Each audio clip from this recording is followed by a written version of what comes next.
এখন বানিয়ে নেব লেবু চা। তার জন্য ওভেনে একটা পাত্রে 3 কাপ মতো জল দিয়ে দিয়েছি, আর জলটা কিন্তু ফোটা শুরু হয়ে গেছে। জল বেশি ফোটালেই কিন্তু এই লেবু চাটা মানে বেশি ভালো লাগবে।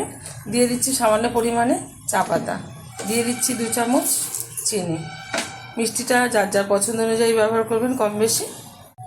চিনি আর চাটা দেওয়ার পরে খুব ভালোভাবে কিন্তু ফুটিয়ে নিলাম। এখন দিয়ে দেবো এই অবস্থাতেই সামান্য পরিমাণে বিট লবণ। আমি ওভেনে থাকা কালীনই এগুলি ব্যবহার করছি। আপনারা চাটা ছ্যাঁকার পর হয়ে গিয়ে মানে চাটা যখন হয়ে যাবে তখন ছেঁকে তারপরে ব্যবহার করতে পারেন। এখন দিচ্ছি পাতিলেবুর রস, পরিমাণ মতো বুঝে ব্যবহার করবেন রসটা, কম বেশি। খুব অল্প সময়ের মধ্যে কিন্তু টেস্টফুল একটা চা তৈরি হয়ে যায়। চাটা কিন্তু হয়ে গেছে, ছেঁকে নিচ্ছি।